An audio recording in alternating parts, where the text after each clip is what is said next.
সম্মানিত দর্শক, 2026 সনের ফেব্রুয়ারি মাসে যে ত্রয়োদশ জাতীয় সংসদ নির্বাচনটি হলো, এটি আসলে কেমন হলো?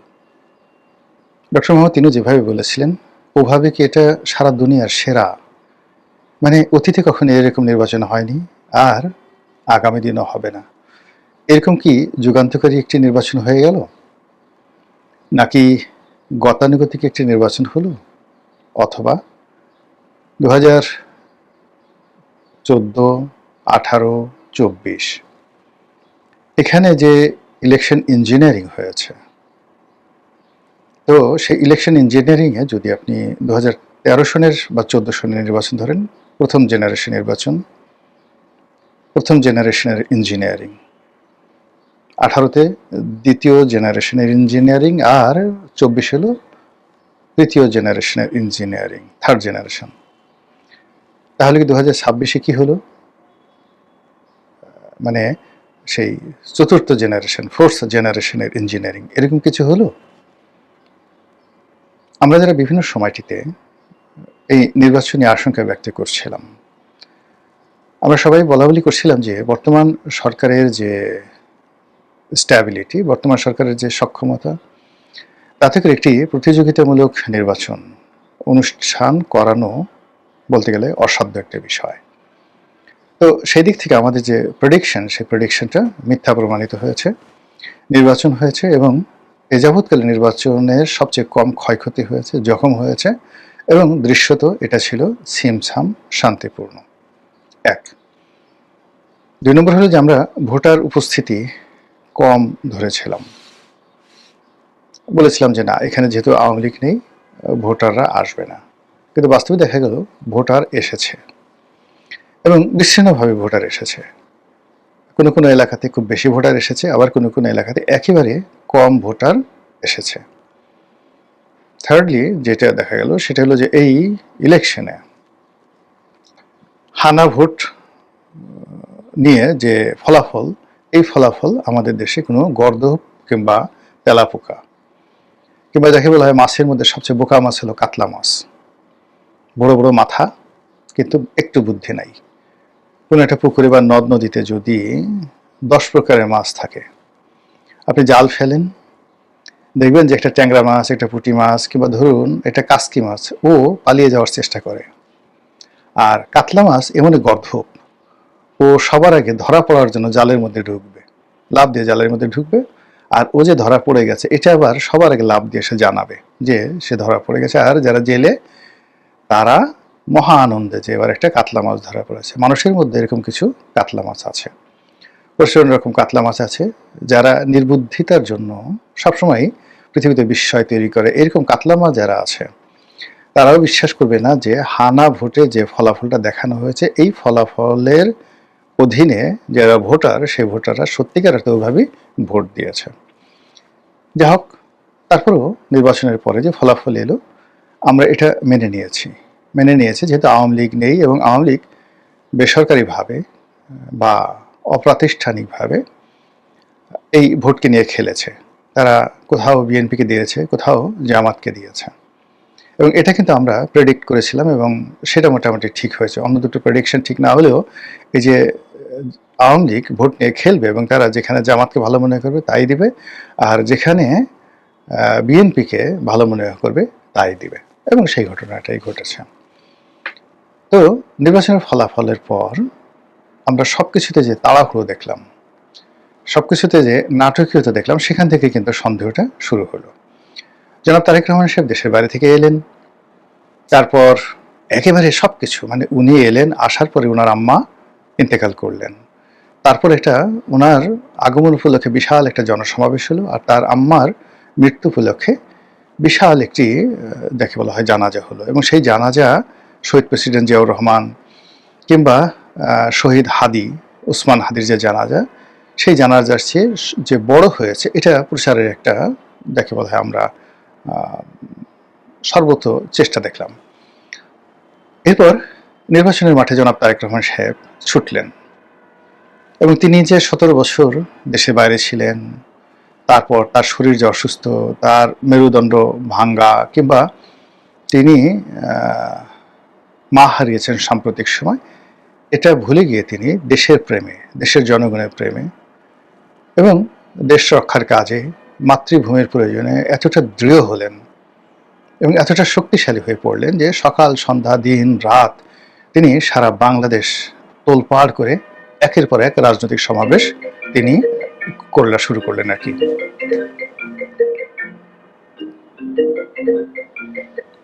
তো একের পর এক তিনি সেই সমাবেশ করা শুরু করলেন। এরপর ভোট হলো, ভোটে জয়লাভ করলো বিএনপি এবং এটা প্রত্যাশিত যে বিএনপি এভাবে জয়লাভ করবে। তারপর নাটক হলো, নাটকের পর সেই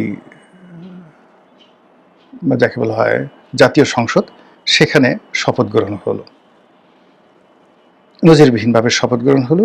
আর সেই শপথ গ্রহণের আগে এনসিপি এবং জামাত বলল আমরা এখানে শপথ গ্রহণ করব না, কিন্তু তারা আবার নাটকীয়ভাবে শপথ গ্রহণ করলো। তো এরপর সরকার গঠিত হওয়ার পরে তার মন্ত্রীরা, প্রধানমন্ত্রী একের পর এক চমক সৃষ্টি করে যাচ্ছেন।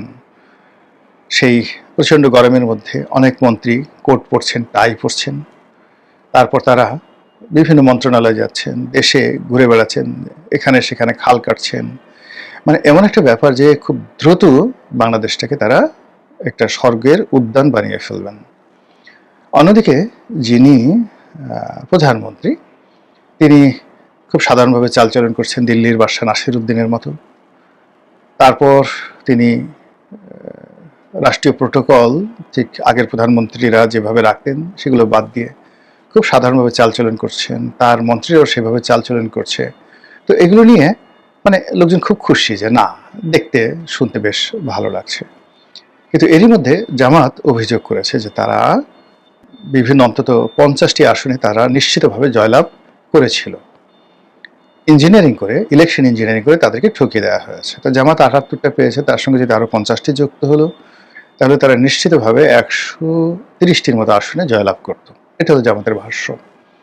বিএনপি অবশ্য এই ব্যাপারে কোনো কথাবার্তা বলেনি, আর যারা ইলেকশন আয়োজন করেছে তারাও এই ব্যাপারে কোনো রা করেনি।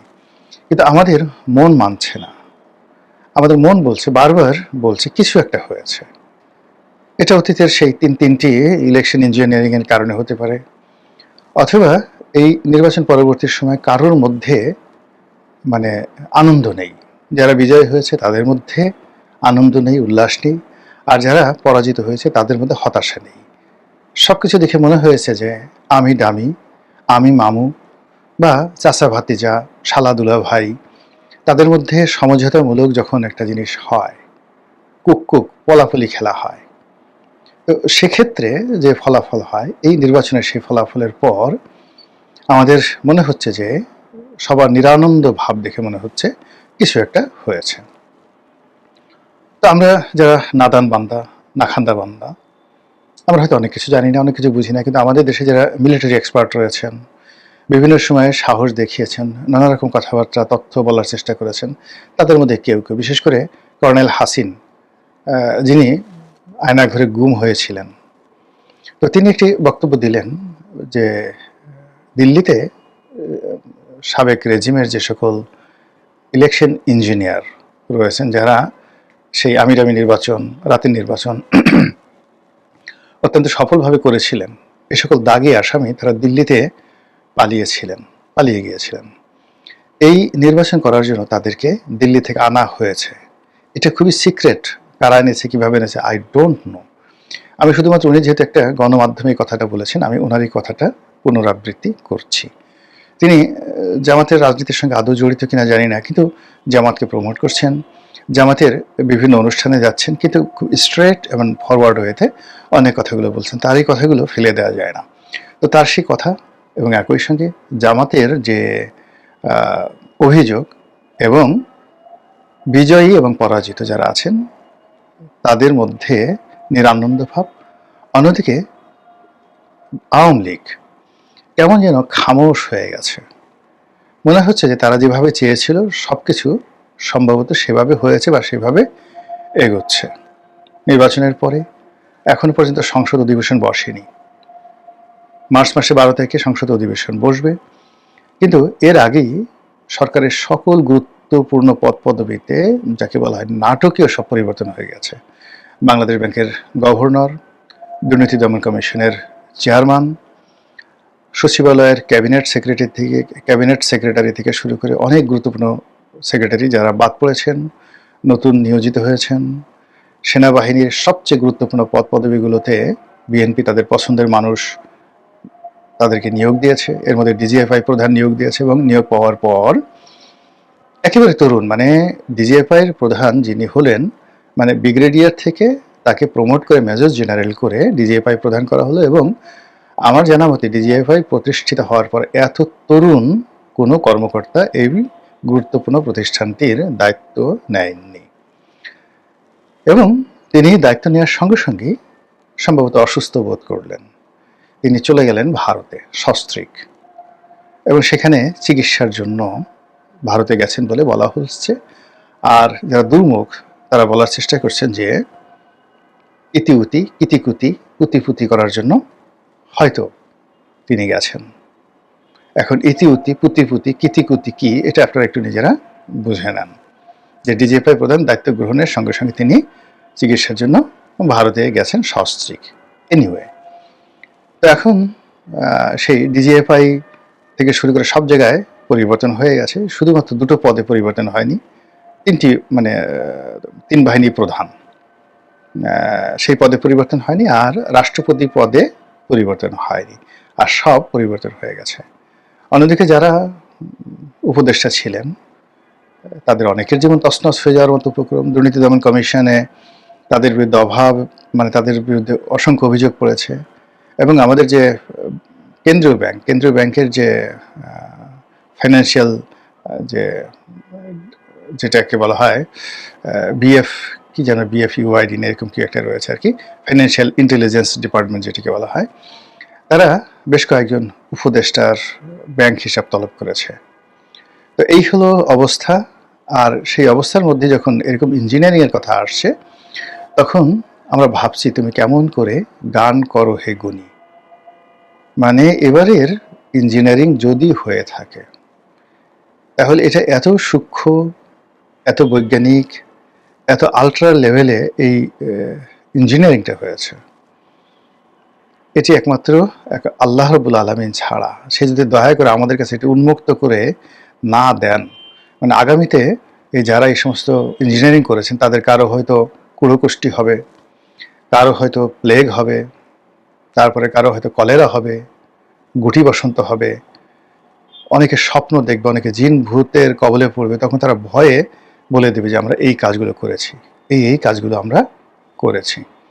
তো সেক্ষেত্রে হয়তো আমরা জানতে পারবো, কিন্তু তার আগ পর্যন্ত আমাদের দুর্বল বুদ্ধি যেভাবে 2014 সনের ঘটনা প্রেডিক্ট করতে পারিনি, এবং ঘটনা ঘটার অনেক দিন পরেও আমরা বলতে পারিনি। আবার 2018-2024 মানে সনের যে নির্বাচন, সেই নির্বাচনের যে কারসাজি, সেটা এখনো পর্যন্ত আমাদের মাথায় যেহেতু এখনো ঢুকেনি, পরিপূর্ণভাবে ঢুকেনি, আমরা আন্দাজ করছি। কাজে 2026 সনে কি ঘটেছে এতে কি বলেন আমাদের মতো গর্ধ প্রকৃতির লোক এটা প্রেডিক্ট করা সম্ভব? আল্লাহ আমাদের সবাইকে হেদায়েত দান করুন এবং হেফাজত করুন। আসসালামু আলাইকুম রহমতুল্লাহি ওয়া বারাকাতুহু।